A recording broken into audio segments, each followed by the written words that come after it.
വിശ്വദാസനായി തീർക്കണേ. അക്ഷരം ഗുരുവൃന്ദത്തെയും നിത്യം പൂജിക്കാൻ കഴിയണേ.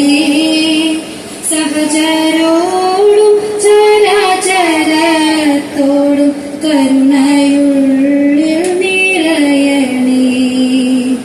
സത്യമോതുവാൻ ശക്തിയേകണേ. സജ്ജനങ്ങൾ കൂട്ടാകണേ. സുഖദുഃഖങ്ങളെ സമമായി കാണുവാൻ സകലേശായ എന്നിൽ കനിയണേ. നിത്യവും തവ നാമപുഷ്പങ്ങൾ എന്റെ നാവിൽ വിരിയണേ. മാനസത്തിൽ ശ്രീകോവിലിൽ ദേവ പൂജാബിംബമായി തീരണേ. അടുത്ത സ്വാഗതമാണ്. നമ്മുടെ ഈ മീറ്റിംഗ് സ്വാഗതം ആശംസിക്കാൻ ബാലവേദിയുടെ സെക്രട്ടറി ഗംഗ സജിയെ ക്ഷണിച്ചു.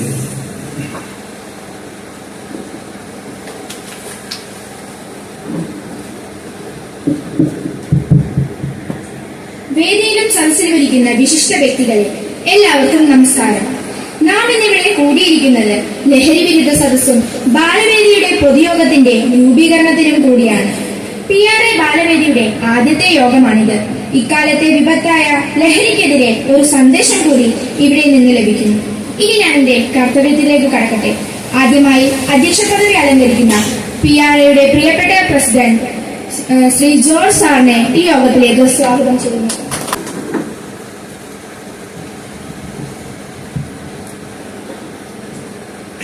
എല്ലാവർക്കും നമസ്കാരം.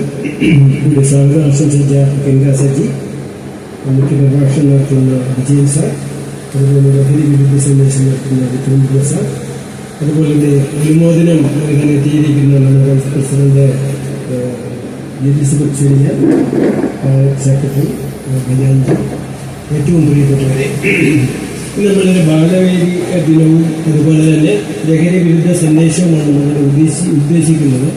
ബാലവേദിയോട് ഉദ്ദേശിക്കുന്നത് പഴയ ക്ലാസ്സുകളിൽ ഞങ്ങളെല്ലാം പഠിക്കുന്ന കാലങ്ങളിൽ എല്ലാ വെള്ളിയാഴ്ചയും വൈകുന്നേരം 1 മണിക്കൂർ 3/4 മണിക്കൂർ ഒരു പീരീഡ് കുട്ടികളുടെ കലാവാസനയെ പരിപോഷിപ്പിക്കാനായിട്ട് 1 മണിക്കൂർ നീക്കി വയ്ക്കാറുണ്ട്. വെള്ളിയാഴ്ച നമുക്കൊരു വലിയ ടൈം ബ്രേക്ക് ഉണ്ട്. ഉച്ചയ്ക്ക് ആ സമയത്ത് നമ്മൾ പോയി പൂക്കളെല്ലാം പറിച്ചുകൊണ്ട് വന്ന് അവിടെ മീറ്റിങ്ങിന് നമ്മുടെ ക്ലാസ് ടീച്ചർ അല്ലാത്തൊരു ടീച്ചറെ വിളിച്ച് അവിടെ ഈ വേദിയിലിരുത്തി നമ്മൾ മീറ്റിംഗ് എല്ലാം നടത്താറുണ്ട്, അവരവരുടെ കലാവാസനകളെ വികസിപ്പിക്കാൻ വേണ്ടി. ഇന്ന് അത് അന്യം നിന്ന് പോയോ എന്ന് എനിക്ക് സംശയമുണ്ട്. അത് മാറ്റിയിട്ട് നമ്മുടെ ഈ റെസിഡൻസ് അസോസിയേഷനിലുള്ള ബാലക്കുട്ടികൾ, അതായത് ഏതാണ്ട് ഒരു 16 വയസ്സിന് താഴെയുള്ള കുട്ടികളെ എല്ലാവരും ഓർത്തു നോക്കിക്കൊണ്ട് അവരുടെ കലാവാസനകളെ ഒന്ന് നന്നാക്കി എടുക്കാൻ വേണ്ടിയിട്ടാണ് നമ്മൾ ഈ ബാലവേദിയുടെ സംഘടിപ്പിക്കുന്നത്. അതിന് അവരുടേതായ ഒരു പ്രസിഡന്റും സെക്രട്ടറിയും അങ്ങനെയുള്ള ഒരു വേദി നമുക്ക് ഉണ്ടാക്കിയെടുക്കണം.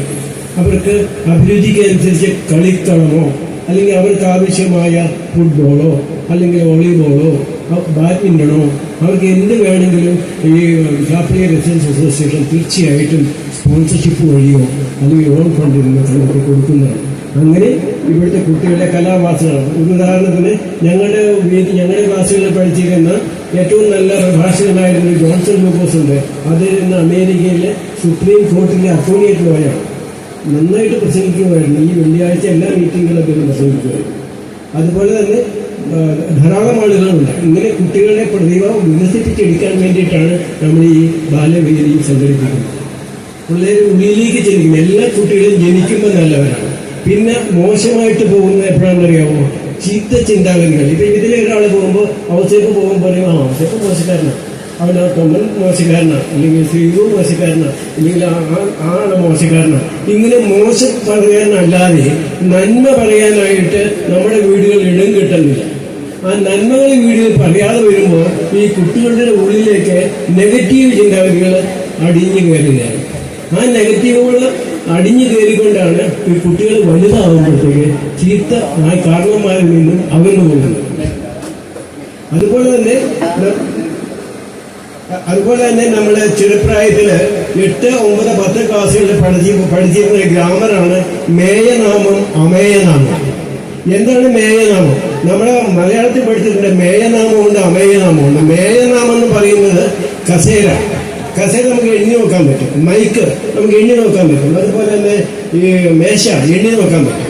1 കിലോ പഞ്ചസാര, അതൊക്കെ മേയനാമങ്ങളാണ്. പക്ഷേ എന്താണ് അമേയനാമം? അമേയനാമം എന്ന് വെച്ചാൽ നമുക്ക് എണ്ണാൻ പറ്റാത്ത സാധനങ്ങളാണ്. 1 കിലോ സ്നേഹം നമുക്ക് എണ്ണാൻ പറ്റില്ല. 1 കിലോ ആർദ്രത നമുക്ക് എണ്ണാൻ പറ്റില്ല. 1 കിലോ കരുണ, സ്നേഹം, അതുപോലെയുള്ള വികാര മറ്റുള്ളവർക്ക് പകർന്നു കൊടുക്കാവുന്ന ആർദ്രത പോലുള്ള കാര്യങ്ങളെയാണ് അമേയനാമം എന്ന് പറയുന്നത്. നിങ്ങളുടെ കീച്ചേരിപ്പള്ളിയിൽ പണ്ട് പെരുന്നാൾ നടത്തുന്നത് 7,000 രൂപ മതിയായിരുന്നു. ഇന്ന് കീച്ചേരിപ്പള്ളിയിൽ പെരുന്നാൾ നടത്തുന്നത് 7 ലക്ഷം രൂപ വേണം. തൃപ്പക്കോട്ട് അമ്പലത്തിൽ ഒരു ഉത്സവം നടക്കണമെങ്കിൽ പണ്ട് 10,000 രൂപ മതിയായിരുന്നു. ഇന്നിപ്പോൾ നടത്തുന്നത് 7 ലക്ഷം രൂപ വേണം. അതായത് മേയനാമങ്ങളുടെ എണ്ണം കൂടി. പക്ഷേ ഈ മേയനാമങ്ങളുടെ വാല്യൂ കൂടുന്നതനുസരിച്ച് അമേയനാമങ്ങൾ, ആർദ്രത, സ്നേഹം, കരുണ, മറ്റുള്ളവരുടെ ദയാവായ്പ്, ഈ അമേയനാമങ്ങൾ കൂടിയിട്ടുണ്ടോ? ആ മേയനാമങ്ങളുടെ എത്ര ഇരട്ടി വർദ്ധിച്ചു അത്ര ഇരട്ടി തന്നെ ഈ അമേയനാമങ്ങളുടെ മൂല്യചോഷണം വന്നിരിക്കുകയാണ്. അതിനെതിരെയാണ് നമ്മൾ ഈ ലഹരി വിരുദ്ധ സന്ദേശം ഇവിടെ നടത്താൻ പോകുന്നത്. ഈ ലഹരി വിരുദ്ധം എന്തുകൊണ്ട് ലഹരിയെ കുറിച്ച് ആൾക്കാർ ചിന്തിക്കുന്നു? ആൾക്കാരെ സ്വന്തം കുടുംബത്തിൽ നിന്നും സമൂഹത്തിൽ നിന്നും സ്നേഹം കിട്ടാതെ വരുമ്പോൾ ചെറുപ്രായത്തിൽ തന്നെ കുട്ടികൾക്ക് അവരുടെ അഭിരുചികൾക്കനുസരിച്ച് മാത്രം കാരണന്മാര് ലാപ്ടോപ്പും കമ്പ്യൂട്ടറും ഒക്കെ വാങ്ങിച്ചു കൊടുക്കുമ്പോൾ അവർക്ക് ഈ സ്നേഹം എന്താണെന്ന് പഠിക്കുന്നുണ്ട്. ഈ വേദി 138 കുടുംബങ്ങളുള്ള ഈ വേദിയിൽ എത്ര കുട്ടികൾ ഇവിടെ വന്നിട്ടുണ്ട്? അതൊരു ബാലവേദിയൊക്കെ നടക്കും. നമുക്ക് ഇവിടെ TV കാണാം, അല്ലെങ്കിൽ സിനിമ കാണാം, അല്ലെങ്കിൽ നമുക്ക് ഡൈനിങ്ങിന് പോകാം, അല്ലെങ്കിൽ നമുക്ക് ഡിന്നറിന് പോകാം, അല്ലെങ്കിൽ ലുലുവിൽ പോകാം. ആ രീതിയിലേക്ക് നമ്മുടെ സമൂഹം വന്നതുകൊണ്ടാണ് ഇവിടെ ഈ കുട്ടികളുടെ ആ എണ്ണം ഇവിടെ കുറഞ്ഞത്. എന്തുകൊണ്ടാണ്? നമ്മുടെ കാരണവന്മാരെ ആ ലെവലില് കാരണവന്മാർക്ക് ചിന്തിക്കാൻ പറ്റാത്തത് കൊണ്ടാണ്. ഇതിൽ കുട്ടികൾക്ക് വേണ്ടിയുള്ള അവരുടെ മാനസിക വികാസത്തിന് വേണ്ടിയുള്ള വേദിയാണെന്ന് കാരണവന്മാർക്ക് മനസ്സിലാക്കാനുള്ള ഒരു അവസരം ഇല്ലാത്തത് കൊണ്ടാണ് ഇവിടെ ഈ ബാലവേദി. ആൾക്കാർ പറയും പ്രോപ്പർട്ടി റെസിഡൻസ് അസോസിയേഷൻ ബാലവേദികൾക്ക് പരാജയപ്പെട്ടു പോയി. എന്തുകൊണ്ടാണ്? മൂല്യചോഷണം. കുടുംബങ്ങളിലെ മൂല്യചോഷണം ഉള്ളതുകൊണ്ടാണ് ഈ ബാലവേദിയിലും അതുപോലെ സംസ്കാരം. ഞാനൊരാളെ വിളിച്ചപ്പോൾ അദ്ദേഹം പറഞ്ഞു, എന്റെ വീട്ടിലെ പിള്ളേരൊക്കെ വന്നിട്ടുണ്ട്, എനിക്കൊന്ന് അവരുമായിട്ടൊന്ന് മിങ്കിൾ ചെയ്യുന്നത്. ദാറ്റ്സ് വെരി ഡാം ചീപ്പ്. നമ്മൾ അതിൽ നിന്നും മുമ്പോട്ട് വന്ന് സമൂഹത്തിന് നല്ല രീതിയിലുള്ള പ്രവർത്തനങ്ങൾ കാഴ്ചവെക്കുക. അത് നിങ്ങൾക്ക് ലഹരി വിരുദ്ധ സന്ദേശം കിട്ടും. അപ്പോൾ ലഹരി വിരുദ്ധ സന്ദേശം പണ്ട് പറയാറുണ്ട്, ഈ കതിരെ കൊണ്ട് വളമിക്കരുത്. കുട്ടികൾ വളർന്നു വരുമ്പോൾ തന്നെ അവർക്ക് ചില ആധ്യാത്മിക മൂല്യങ്ങൾ പറഞ്ഞു കൊടുക്കണം. രാമായണം വായിക്കുമ്പോൾ രാമായണം വായിച്ചങ്ങ് പോയാൽ പോരാ. രാമായണത്തിന് അന്തർരംഗത്തിലേക്ക് ഓരോ വരികളും ചൂഴ്ന്നിറങ്ങി രാമൻ എന്താണ്, സീത എന്താണെന്നുള്ള രീതിയിലേക്ക് ചൂഴ്ന്നിറങ്ങി ചിന്തിച്ച് പിള്ളേർക്ക് അതിനെപ്പറ്റി എക്സ് ആക്സിസ് മാത്രമല്ല വൈ ആക്സിസിലേക്ക് ചിന്തിച്ചുകൊണ്ട് പോകാനുള്ള കഴിവ് പിള്ളേർക്ക് കൊടുക്കത്തക്ക രീതിയിൽ പിള്ളേരെ പരിപോഷിപ്പിച്ച് മുകളിലേക്ക് കൊണ്ടുവന്നാൽ ഇവിടെ ഡ്രഗും ഉണ്ടാവില്ല, ഡ്രഗ് അഡിക്ഷൻ ഉണ്ടാവില്ല. ഞാൻ കൂടുതൽ ദീപിപ്പിക്കുന്നില്ല.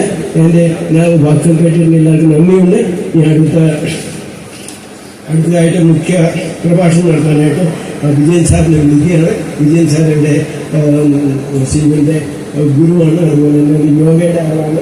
അധ്യാപകനാണ്.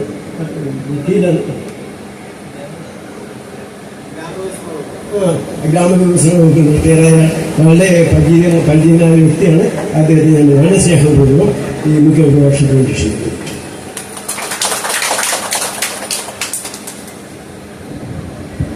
ബഹുമാനപ്പെട്ട യോഗത്തിൻ്റെ അധ്യക്ഷൻ, ലാപ്പള്ളി റെസിഡൻസ് അസോസിയേഷൻ സെക്രട്ടറി, ഭാരവാഹികൾ, പ്രിയ കുടുംബാംഗങ്ങൾ, ഇവിടെ ഒരു പ്രഭാഷണം അല്ലെങ്കിൽ ഒരു മുഖ്യ പ്രഭാഷണം എന്ന് പറയുന്ന അർത്ഥമില്ല. എനിക്കറിയാവുന്ന എൻ്റെ ജീവിതത്തിൽ ഞാൻ കണ്ടതും കേട്ടതും ആയിട്ടുള്ള കാര്യങ്ങൾ നിങ്ങളുമായിട്ട് ഷെയർ ചെയ്യാമെന്ന് മാത്രം ഉദ്ദേശിക്കുന്നു.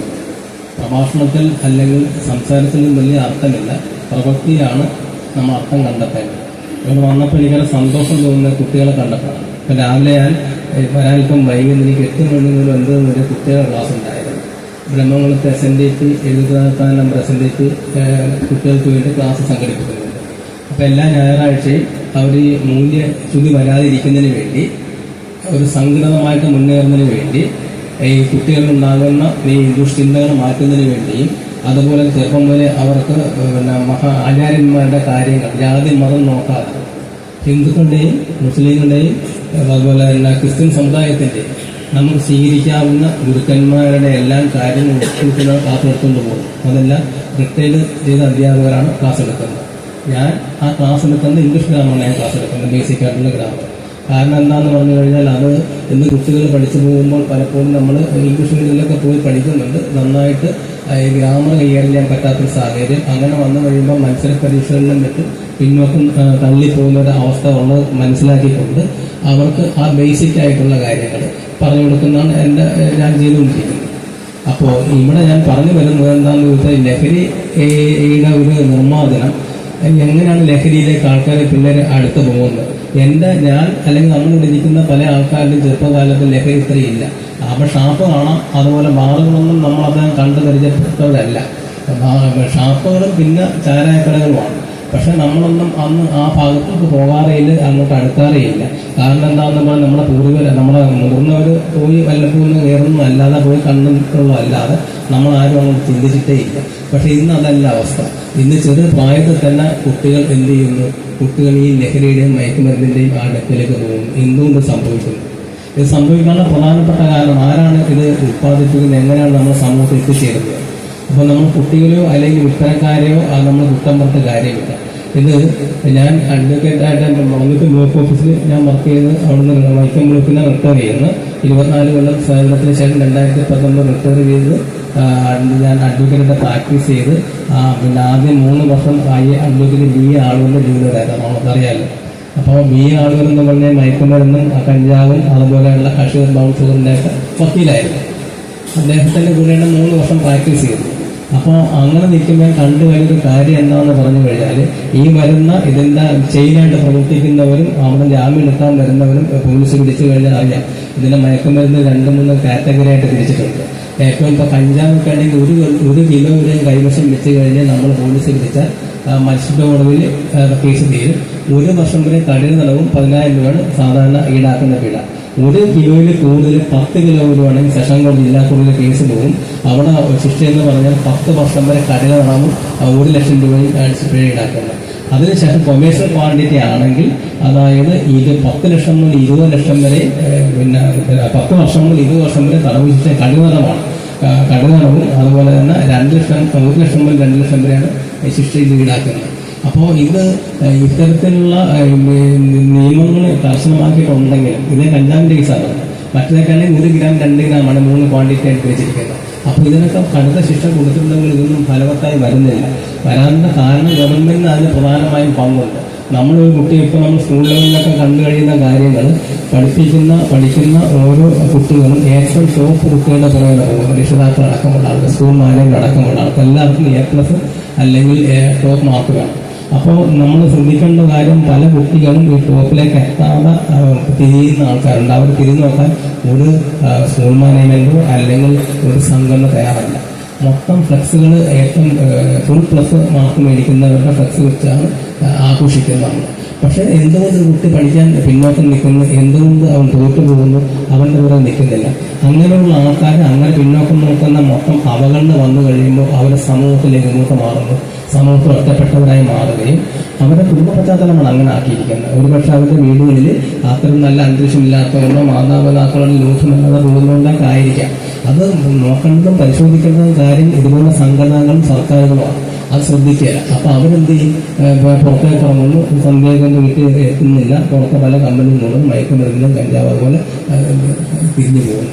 അപ്പോൾ ഒരു കാര്യം മനസ്സിലാക്കുമ്പോൾ നമ്മൾ ഏറ്റവും ടോപ്പ് മാർക്ക് എന്നെ അപ്രിഷിയേറ്റ് ചെയ്യുന്ന അധ്യാപകർ എല്ലാം ഈ സമൂഹത്തിലാണ് ജീവിക്കുന്നത്. അവരുടെ പിടിച്ചുപറിയും അവരുടെ മക്കളെയും അല്ലെങ്കിൽ അവരെയൊക്കെ കൊല്ലുന്ന തരത്തിലേക്ക് ഇങ്ങനെ അവഗണിക്കപ്പെട്ട പിള്ളേർ പോയിക്കൊണ്ടിരിക്കുകയാണ്. അപ്പോൾ ശരിക്കും സർക്കാരിന്റെ ലക്ഷ്യം എന്താണ്? സർക്കാർ ചെയ്യേണ്ട കാര്യം നമ്മൾ ഭരണഘടനാപരമായിട്ട് പറയുന്നത് എല്ലാവർക്കും തുല്യ നീതി, പിന്നോക്കം നിൽക്കുന്ന മുന്നോക്കം കൊണ്ടുവരാനാണ് നമ്മുടെ ഭരണഘടന വിഭാവന ചെയ്യുന്നത്. അതൊന്നും ചെയ്യുന്നില്ല. അതിന് ഏറ്റവും പ്രധാനപ്പെട്ട ഉത്തരവാദിത്വം സർക്കാരാണ്.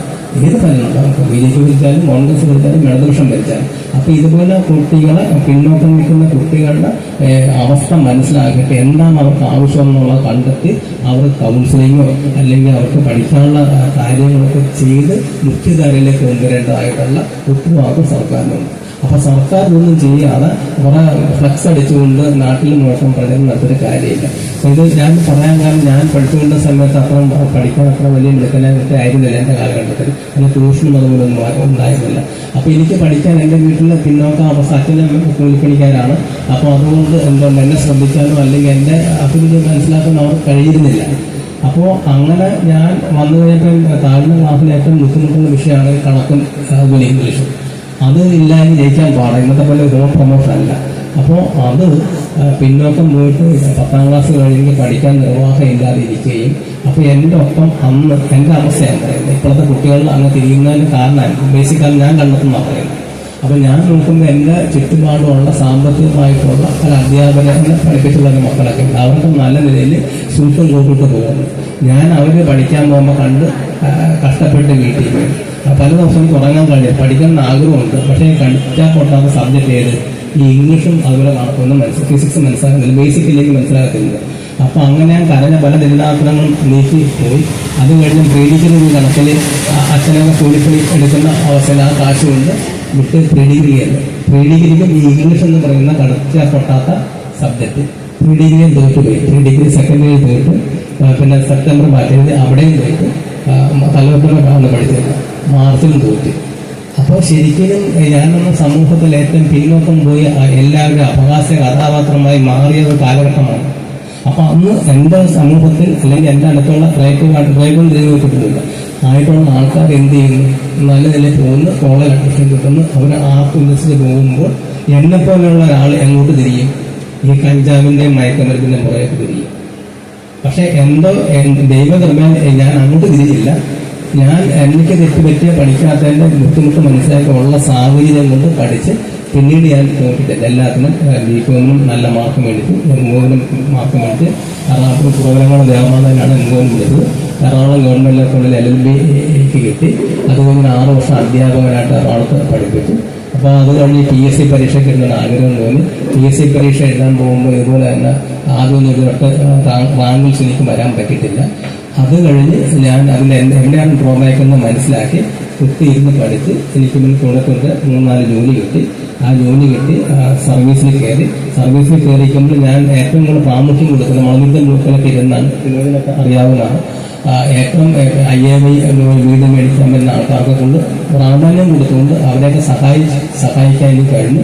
2019 റിട്ടയർ ചെയ്ത് അതിനുശേഷമാണ് അഡ്വക്കേറ്റായിട്ട് എൻറോൾ ചെയ്ത് ആളോസാനോട് 3 വർഷം നിന്ന് പിന്നെ ഇപ്പോൾ കേരളത്തിൽ അങ്ങോളം ഇങ്ങോളം എല്ലാ കോളേജിലും കേസ് നടത്തുന്നുണ്ട്. അപ്പോൾ അങ്ങനെ വരുന്ന കഴിഞ്ഞ ദിവസം വൈക്കത്തൊരു എൻ്റെ എടുക്കുന്ന ഒരു കക്ഷി കഞ്ചാവ് കൈവശം വെച്ച് പോലീസ് പിടിച്ചാണ്. ഈ പോലീസ് പിടിക്കുമ്പോൾ എന്താണെന്ന് പറഞ്ഞു കഴിഞ്ഞാൽ അവർ കേസ് കാണും, എക്സൈസ് ആണെങ്കിലും ശരി. നമ്മൾ യഥാർത്ഥം നമ്മൾ ഉണ്ടാക്കാനല്ല അവർ ശ്രമിക്കുന്നത്. അവരുടെ കൈ കിട്ടിക്കഴിഞ്ഞാൽ കേസ് രജിസ്റ്റർ ചെയ്ത് ജാമ്യം കിട്ടാത്ത വകുപ്പുണ്ട്, ജാമ്യം കിട്ടുന്നുണ്ട്, കോടതിയായി ഇതായി പോയി കഴിഞ്ഞാൽ അവരുടെ ജന്മം എന്താണ് തീർന്നാണ്ടാണ് കണക്കാക്കിയാൽ മതി. അപ്പോൾ ഇവിടെ നമ്മൾ മനസ്സിലാക്കേണ്ട കാര്യം, ഒരു കുട്ടി എന്തുകൊണ്ട് പിന്നോക്കം പോകുന്നു, അത് മൂല കാരണം എന്താണ്, അത് മനസ്സിലാക്കി ചെയ്യേണ്ട രക്ഷിതാക്കളെക്കാൾ ഒരു പൊതുസമൂഹത്തിന് ഉത്തരവാദിത്വം ബാധ്യതയുണ്ട്. ഇതുപോലെ ബിസിനസ് സംഘടനകൾക്ക് ബാധ്യതയുണ്ട്. അതുപോലെ ആർക്കുണ്ട്, സമുദായ സംഘങ്ങൾക്ക് ബാധ്യതയുണ്ട്. ഇതൊന്നും ചെയ്യാതെ കുട്ടികൾ വഴിതെറ്റിപ്പോയി മയക്കുമരുന്ന് കള്ളക്കടത്തിലും കൂടെ പോയി എന്ന് പറഞ്ഞ് നമ്മൾ പരിധിപ്പെട്ട കാര്യം.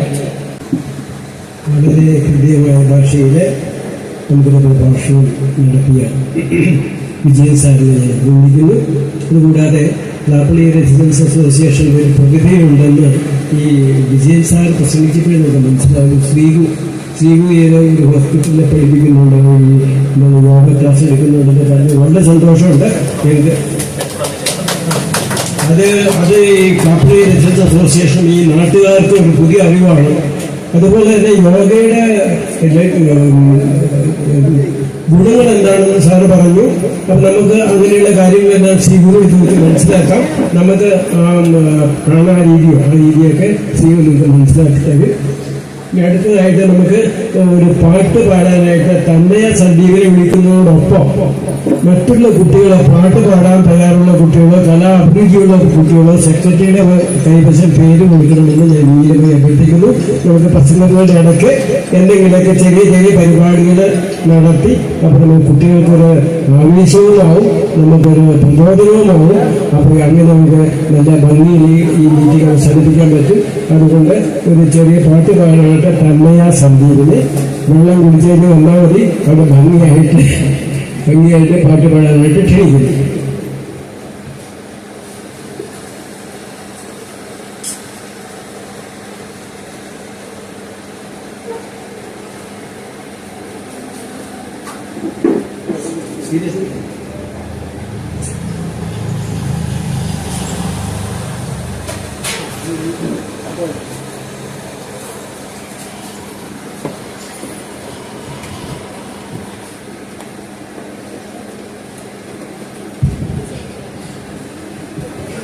അങ്ങ് വാനക്കോലില നിന്നെ നിന്നടമ്പിളി അമ്പിളി കടക്കുള്ളില ചോര കൺമുയല് ഇങ്ങ നീല തുരുത്തില് നീൽപ്പരപ്പിൽ നിഴലിടും അമ്പിളി കടക്കുള്ളില് ആമ കുഞ്ഞനോ ആമ കുടുംബനെന്ന് നെഞ്ചത്ത് വെറ്റിരച്ചലവുമായി താനെ വരങ്ങിയരി ദൂരത്തിൽ എങ്ങു പതുങ്ങിയല്ലോ താരക്കൊടുത്തലര ചേരക്കും വെറ്റിരച്ചലത്തിനോ ഭൂമിയെ പരമോതും അത്രയും വെറ്റിരയിട്ട് വയ്ക്കാകുന്നിടം വാവേ കഥ കേട്ട് മെല്ലെ വിരിഭൂത്ത നാരിൻ ചൂതിൽ ഉറങ്ങ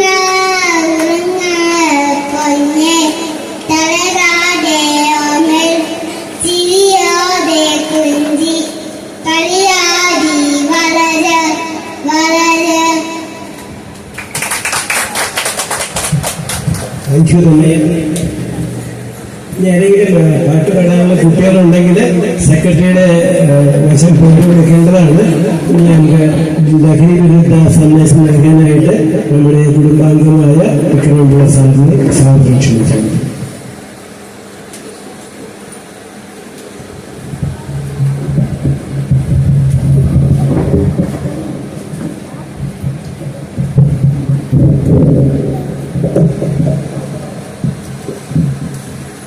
ബഹുമാനപ്പെട്ട യോഗാധ്യക്ഷൻ, മുഖ്യ പ്രസംഗകനായ ശ്രീ വിജയൻ സർ,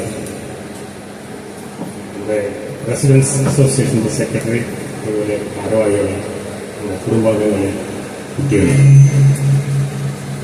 നമ്മുടെ ഈ സമൂഹത്തിൽ ഏറ്റവും ദുഃഖകരമായ അല്ലെങ്കിൽ ഏറ്റവും സങ്കടപ്പെടുത്തുന്ന ഒരു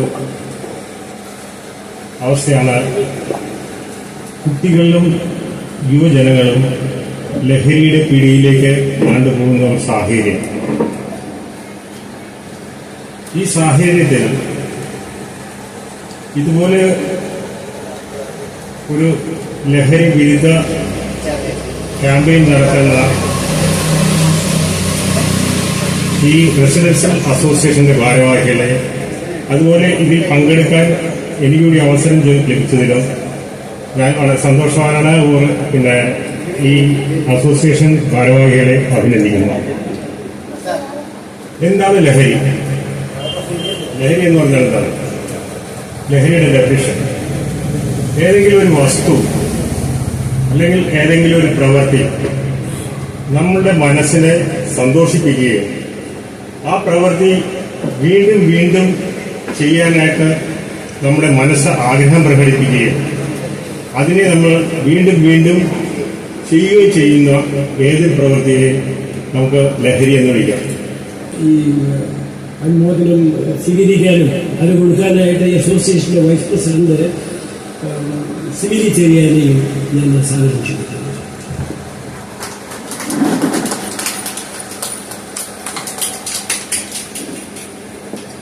ഇഷ്ടം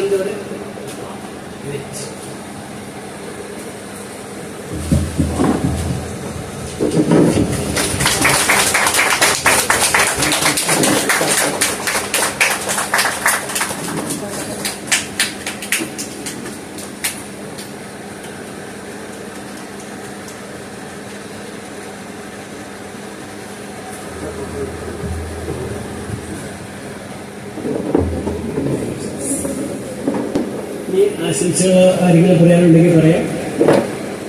ആശംസകൾ 2 വാർത്തകൾക്ക് സംസാരിക്കുന്നു. അപ്പം നമ്മുടെ കൃതജ്ഞത പറയാനായിട്ട് നമ്മുടെ അസോസിയേഷൻ പ്രിയ കുടുംബാംഗങ്ങളെ, ഒരു നന്ദി പറയുക എന്നതാണ് എൻ്റെ അഭിപ്രായം. ഇപ്പോൾ ഞാൻ വളരെ കൺഫ്യൂസ്ഡാണ്.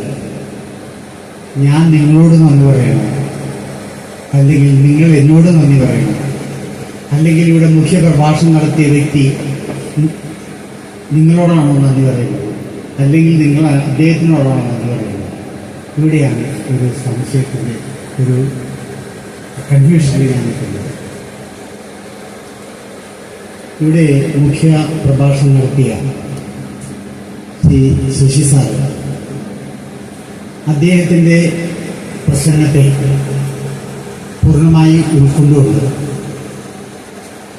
എനിക്ക് തോന്നിയ, എൻ്റെ മനസ്സിന് തോന്നിയ ഒരു പ്രധാനപ്പെട്ട കാര്യം കൊച്ചുകുട്ടികളോട് പറയാനുള്ളത്, നമ്മൾ കാലത്തെ പല്ല് തേക്കുന്നുണ്ട്, കുളിക്കുന്നുണ്ട്, പുതിയ വസ്ത്രങ്ങൾ ധരിക്കുന്നുണ്ട്, നല്ല ഭക്ഷണം കഴിക്കുന്നുണ്ട്, അല്ലേ? ഈ ഭക്ഷണം കഴിക്കുന്നതെല്ലാം, ഈ ചെയ്യുന്ന പ്രവൃത്തികളെല്ലാം നമ്മളുടെ ശരീരത്തിന് വേണ്ടിയിട്ടാണ് ചെയ്യുന്നത്, അല്ലേ? സത്യമാണോ? ഭക്ഷണം കഴിക്കുന്നത്, കുളിക്കുന്നത്, പല്ല് തേക്കുന്നത്, ഇതെല്ലാം നമ്മുടെ ശരീരത്തിന് വേണ്ടിയിട്ടാണ് ചെയ്യുന്നത്. നമ്മുടെ മനസ്സിന് വേണ്ടിയിട്ട് നമ്മൾ എന്തെങ്കിലും ചെയ്യുന്നുണ്ട്. ആ മനസ്സിന് വേണ്ടിയിട്ട് ചെയ്യുന്നതാണ് യോഗ. മനസ്സിനെ നിയന്ത്രിച്ച് നമ്മളുടെ ചൊൽപ്പടിയിൽ നിർത്തുക എന്നുള്ളതാണ് യോഗയുടെ പ്രധാന ലക്ഷ്യം. ഞാൻ വളരെ കാലം യോഗ ചെയ്തിട്ടുള്ള ആളാണ്, പഠിച്ചിട്ടുള്ള ആളാണ്. ഒട്ടുമിക്ക കാര്യങ്ങളും അതിനെപ്പറ്റി ഞാൻ ഗ്രഹിച്ചിട്ടുണ്ട്. അതിൻ്റെ പേരിലാണ് ഞാൻ അതിനെപ്പറ്റി പറയുന്നത്. അതിൻ്റെ കൂട്ടത്തിൽ ഞാനൊരു കാര്യം കൂടി പറയാം. നിങ്ങളുടെ വീടിൻ്റെ മുറ്റം ഒരു ദിവസം അടിച്ചിട്ടില്ല, വലിയ കുഴപ്പമൊന്നുമില്ല. അപ്പോൾ ചവറുകൾ 2 ദിവസം അടിച്ചിട്ടില്ല, ചവറുകളുടെ എണ്ണം കൂടി. വീണ്ടും അതടിച്ചിട്ടില്ല, ദിവസങ്ങൾ കഴിയുമ്പോൾ ചവറ് കൊണ്ട് കൂടുകയാണ്. ഇതുപോലെ തന്നെയാണ് നമ്മുടെ മനസ്സും. ഈ മനസ്സിനെ നിങ്ങൾക്ക് ശുദ്ധീകരിക്കാൻ കഴിഞ്ഞില്ലെങ്കിൽ നമ്മളുടെ മനസ്സിന്റെ അവസ്ഥ ആകെ മാറി. നമ്മൾ ഒന്നിനും കൊള്ളാത്തവരായിട്ട്, നമ്മുടെ സമൂഹത്തിന് ഒന്നിനും കൊള്ളാത്തവരായിട്ട് മാറുന്ന ഒരവസ്ഥയിലേക്കാണ് മാറുന്നത്. ഇവിടെയാണ് യോഗയുടെ 2ാമത്തെ ലക്ഷ്യം. ഇവിടെ നമ്മളുടെ ലഹരി മുക്ത പ്രഭാഷണം നടത്തിയ വ്യക്തിയെക്കുറിച്ച് 2 വാക്ക് സംസാരിക്കാനായിട്ട് ആഗ്രഹിക്കുന്നു. ഏകദേശം 15 വർഷങ്ങൾക്ക് മുമ്പ് ഒരു ന്യൂസ് പേപ്പറിൽ വന്ന വാർത്തയാണ് ഞാനിവിടെ പറയുന്നത്. എന്ന് പറഞ്ഞു കഴിഞ്ഞാൽ, ഇവിടെ ഇരിക്കുന്ന കുട്ടികളിൽ പലരും ജനിച്ചിട്ടില്ല. ആ സമയത്ത് ഒരു ഇന്റലിജൻസ് റിപ്പോർട്ട് ഉണ്ടായിരുന്നു. എന്താണെന്ന് വെച്ച് കഴിഞ്ഞാൽ, ഇന്ത്യയെ ആയുധം കൊണ്ട് കീഴ്പ്പെടുത്തുക എന്ന് പറയുന്നത് വളരെ ബുദ്ധിമുട്ടാണ്, വളരെ എക്സ്പെൻസീവാണ്. ലക്ഷങ്ങളും കോടികളും ചെലവാക്കുന്നത് ഓരോ ആവശ്യങ്ങൾ. പക്ഷേ അവരുടെ ബുദ്ധിയെ ഒരു മയക്കുമരുന്നുകൊണ്ട് അടിമപ്പെടുത്തി കഴിഞ്ഞാൽ വളരെ എളുപ്പമാണ്. ഇന്റലിജൻസ് റിപ്പോർട്ടാണ്. ഇവിടുത്തെ യുവതലമുറയെ നമ്മൾ മയക്കുമരുന്നിന് അടിമപ്പെടുത്തി കഴിഞ്ഞാൽ ഇന്ത്യയെ നശിപ്പിക്കാനും അതിനെ അവരുടെ കൺട്രോളിലാക്കാനായിട്ടും വളരെ എളുപ്പമാണ്. ഇതാണ് ഇവിടെ നടന്നുകൊണ്ടിരിക്കുന്നത്. ഇവിടുത്തെ യുവതലമുറയെ മയക്കുമരുന്നിന് അടിമകളാക്കി തീർക്കാനായിട്ടുള്ള ശ്രമമാണ് ഇവിടെ നടന്നുകൊണ്ടിരിക്കുന്നത്. ഇത് നമ്മൾ ബോധവാന്മാരായിരിക്കണം. ഇതുമായിട്ട് പ്രഭാഷണം നടത്തുന്ന സമയത്തും മറ്റു സ്ഥലങ്ങളിലെല്ലാം സംസാരിക്കുന്ന സമയത്ത് ഈ കാര്യം നമ്മൾ വളരെ കൃത്യമായിട്ട് മറ്റുള്ളവരെ ബോധവൽക്കരിച്ചിരിക്കണം. മറ്റൊന്ന്, ഇപ്പൊ മയക്കുമരുന്ന് ഉപയോഗിക്കുന്ന ആളുകളെ സംബന്ധിച്ചിടത്തോളം അവർ കുറച്ചു കാലം കഴിയുമ്പോഴേക്ക് മരിച്ചു പോകും. വലിയ കാലമൊന്നും സമയം ആവശ്യമില്ല. ഒരു 10-50 വയസ്സൊക്കെ ആവുന്നപ്പോഴേക്കും പല പല രോഗങ്ങൾ വന്ന് അവർ ആശുപത്രിയിൽ അഭയം പ്രാപിച്ച് കാരണന്മാർ പരമ്പരാഗതമായിട്ട് സ്വരുപൂട്ടിയ ധനവും സമ്പത്തും ആശുപത്രിയിൽ കൊണ്ടേ കൊടുത്ത് അവസാനം അവൻ ഈ സമൂഹത്തിൽ നിന്ന് ഇവിടെ പറഞ്ഞു പോകും. അവൻ നശിച്ചോട്ടെ, അതുകൊണ്ട് കുഴപ്പമില്ല. പക്ഷേ നമ്മൾ ചിന്തിക്കേണ്ട മറ്റൊരു വിഷയം എന്താണെന്ന് വെച്ച് കഴിഞ്ഞാൽ, ഭാവി തലമുറയിൽ ഇന്ന് നമ്മൾ ഈ ഉപയോഗിക്കുന്ന വ്യക്തികള് ഉണ്ടാക്കുന്ന അവരിലുണ്ടാവുന്ന കുട്ടികൾ, അവരുടെ ജീനുകളുടെ വ്യത്യാസം, ഇതെല്ലാം അവരുടെ ഭാവിയിലുള്ള അവരുടെ കുട്ടികളിലെല്ലാം അംഗവൈകല്യങ്ങള്, ബുദ്ധിമാന്യം, ഇങ്ങനെയുള്ള ഇത്തരം പ്രശ്നങ്ങൾക്ക് കാരണമായിത്തീരും. എന്ന് പറഞ്ഞു കഴിഞ്ഞാൽ നമ്മുടെ വരും തലമുറ, അതിന് പിന്നിലുള്ള തലമുറകളെല്ലാം തന്നെ നശിച്ചു പോകുന്ന ഒരവസ്ഥയിലേക്ക് വരും. ഈ മയക്കുമരുന്ന് നമ്മൾ ഉപയോഗിക്കുമ്പോൾ ആ ഉപയോഗിക്കുന്ന വ്യക്തികൾ മാത്രമല്ല നശിക്കുന്നത്, വരും തലമുറയും അതിന്റെ പിന്നീട് വരുന്ന തലമുറയാണ് നശിക്കുന്നത്. ഒരു ഔപചാരികതയുടെ പേരിൽ ഞാൻ ഇവിടെ കൂടിയിരിക്കുന്ന എല്ലാ വ്യക്തികൾക്കും, അതുപോലെ തന്നെ മുഖ്യ പ്രഭാഷണം നടത്തിയ ശ്രീ ശശിനും, അതുപോലെ തന്നെ വിക്രമപിള്ള സാറിനും എന്റെ ഔപചാരികതയുടെ പേരിൽ ഞാൻ നന്ദി പറഞ്ഞുകൊണ്ട് എന്റെ വാക്കെല്ലാം ഉപസരിക്കുന്നു. നന്ദി, നമസ്കാരം.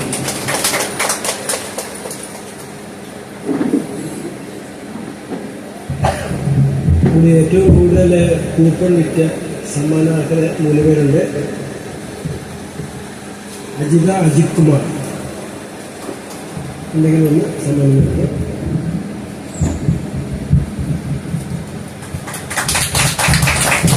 സന്തോഷ് കൈലാസ്, ഷജീന സജി,